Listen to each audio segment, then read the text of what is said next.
وہ یہ ہے کہ اسلام تلوار کے زور پہ پھیلا ہے، اور یہ تو بالکل واضح بات ہے۔ اگر ہم تھوڑا سا تاریخ کے اوپر نظر ڈالیں تو ایک واضح بات ہے کہ ہم جب تاریخ دیکھیں گے تو ہم یہ بات بالکل کلیئر ہو جائے گی، یہ بات بالکل واضح ہو جائے گی کہ اسلام کا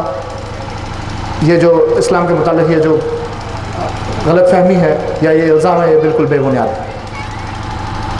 جزیرہ عرب میں جہاں سے اسلام پھیلا، وہاں 14 ملین کاپٹک کرسچن رہتے ہیں،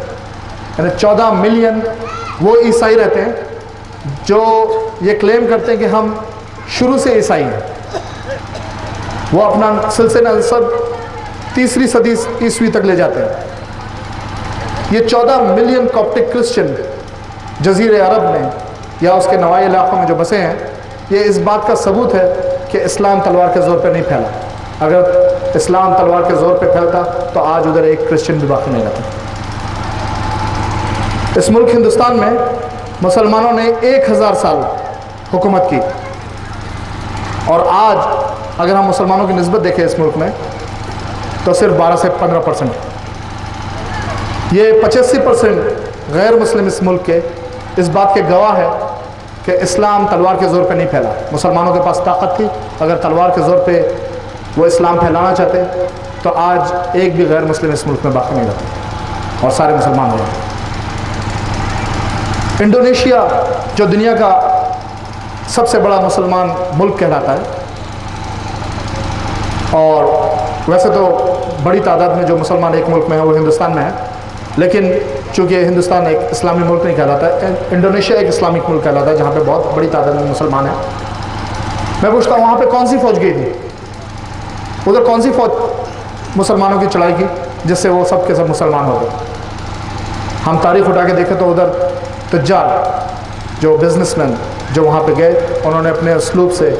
اپنے بیہیویئر سے ان کو متاثر کیا اور پورا کا پورا ملک اسلام لے آیا۔ ابھی تھوڑی دیر پہلے میں بتا چکا ہوں کہ امریکہ میں روزانہ 350 سے 400 آدمی اسلام قبول کر رہا ہے، اور یورپ میں بھی سب سے تیزی سے پھیلنے والا دین اسلام ہے۔ ادھر کے عموماً عام طور پہ نیوز پیپرز میں، سنڈے ٹائمز، آبزرور وغیرہ وغیرہ میں عام یہ بڑے ہیڈنگ کے ساتھ لکھا ہوتا ہے کہ the fastest growing religion is Islam۔ میں پوچھتا ہوں کون سی فوج آج امریکہ میں یا یورپ میں لڑ رہی ہے جو ان کو تلوار کے زور پہ اسلام قبول کروا رہی ہے؟ اسلام تلوار کے زور پہ نہیں بلکہ حکمت اور دعوت کے ذریعے پھیلا ہے، اور انشاءاللہ یہ سارے دینوں کے اوپر غالب آئے گا، کیونکہ اللہ تعالیٰ نے کہا کہ یظہر علی الدین کلہ، کہ یہ سارے دینوں پہ غالب آنے کے لیے آئے، اور یہ ہو رہا ہے۔ چاہے ہم کام کریں یا نہ کریں، اللہ اس چیز کے لیے کافی ہے۔ اس کے بعد جو عموماً بہت زیادہ میڈیا پہ اچھالے جانے والی چیز ہے وہ ہے عورتوں کے پردے کے بارے میں۔ عموماً یہ کہا جاتا ہے کہ عورتوں کو مسلمان پردے میں رکھ کے ان کو اپریس کرتے ہیں، ان کو سبجوگیٹ کرتے ہیں، ان کو دبا کے رکھتے ہیں، ان پہ ظلم کرتے ہیں۔ اس سے قبل کہ ہم یہ دیکھیں کہ پردے کا کیا اسلام میں مقام ہے اور پردہ کیوں اسلام میں جو سو اسلامی قوانین میں کیوں آیا ہے، ہم یہ دیکھتے ہیں کہ اسلام سے قبل دنیا میں عورتوں کا کیا اسٹیٹس تھا۔ سب سے پرانی تہذیب یا سب سے پرانی تہذیبوں میں جو سب سے اعلیٰ تہذیب جو کہلاتی تھی وہ یونانی تہذیب، گریک تہذیب کہلاتی تھی، جدھر کے قوانین میں یہ شامل تھا، جس کے قانون میں یہ شامل تھا کہ اگر کوئی شخص ایک عورت کا قتل کرتا تو بجائے اس کے کہ اس شخص کو سزا دی جائے، اس کی بیوی کو مار دیا جاتا، یعنی ان کی نظر میں عورت کی کوئی ویلیو نہیں تھی۔ روم میں عورتوں کا اسٹیٹس صرف یہ تھا کہ انہیں لسٹ اور سیکس وغیرہ کے لیے یوز کیا جاتا تھا، جنسی خواہشات کی تکمیل کے لیے یوز کیا جاتا تھا۔ اور آج بھی روم میں اگر ہم جائیں تو ادھر سوائے ننگے بتوں کے ہمیں اور کچھ نہیں ملے گا جو پرانی تاریخ ان کی اٹھا کے دیکھی جائے۔ ہندوستان میں اگر ہم دیکھیں تو عورت کو اس کے شوہر کے مرنے کے بعد اس سے چھٹکارا پانے کے لیے اسے ستی کر دیا جاتا تھا۔ عرب میں اگر ہم دیکھیں کہ اسلام سے پہلے جب کوئی لڑکی پیدا ہوتی تو بڑا افسوس منایا جاتا، اور وہ شخص جس کے گھر وہ لڑکی پیدا ہوتی وہ اپنا منہ چھپاتا پھرتا لوگوں سے اور اسے زندہ دفن کر دیتا۔ جب اسلام آیا تو اس نے عورتوں کا درجہ، اس کا اسٹیٹس بڑھایا، گھٹایا نہیں، اور یہ جو قانون پردے کا اسلام نے نافذ کیا، یہ عورتوں کی پروٹیکشن کے لیے، یہ عورتوں کے پروٹیکشن کے لیے، عورتوں کے حفاظت کے لیے یہ قانون آیا۔ اور یہ قانون کیا کہتا ہے ہم یہ دیکھیں۔ بہت سے لوگ اس چیز کو بھول جاتے ہیں کہ عورت کے پردے سے پہلے قرآن میں مرد کے پردے کے بارے میں ذکر کیا گیا۔ سورہ نور چیپٹر 24 ورس 30، اس میں اللہ تعالیٰ نے جو کہا ہے اس کا مفہوم یہ ہے کہ مومن مرد سے کہہ دو کہ وہ اپنی نظریں نیچی رکھے اور اپنی شرمگاہ کی حفاظت کرے۔ اس کے بعد میں ورس نمبر 31، آیت نمبر 31 میں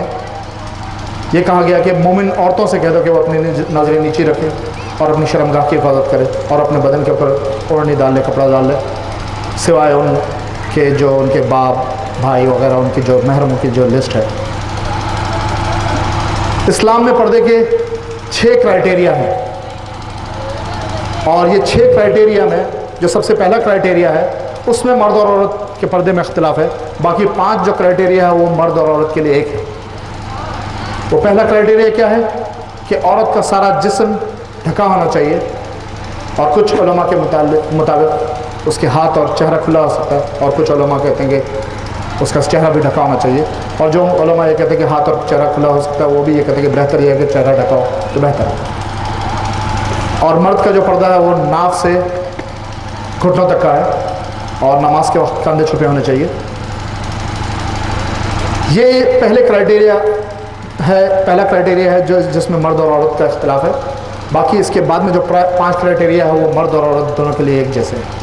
وہ ہے مرد اور عورت ایسے کپڑے نہ پہنیں جس کے اندر سے اس کا جسم نظر آ رہا ہو، اتنے باریک کپڑے نہ پہنیں جس میں سے ان کا جسم نظر آ رہا ہے۔ مرد اور عورت ایسے کپڑے نہ پہنیں، اتنے تنگ کپڑے نہ پہنیں جس میں ان کے نشے و فراز نظر آ رہے ہو۔ مرد اور عورت اپوزٹ سیکس یعنی مقابل جنس کے کپڑے نہ پہنیں جس سے دوسری جنس کی مشابہت کر رہی ہے، یعنی مرد عورت کے کپڑے نہ پہنیں اور عورت مرد کے کپڑے نہ پہنیں۔ مرد اور عورت ایسے بھڑکیلے کپڑے نہ پہنیں جس سے اپوزٹ سیکس مقابل جنس ایک دوسرے طرف متوجہ ہو، اٹریکٹ ہو۔ مرد اور عورت ایسے کپڑے نہ پہنیں جو غیر دین،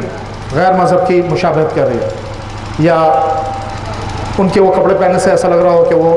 دوسرے دین کے کوئی بندے اس کی نمائندگی کر رہا ہو، جس طرح کے پادری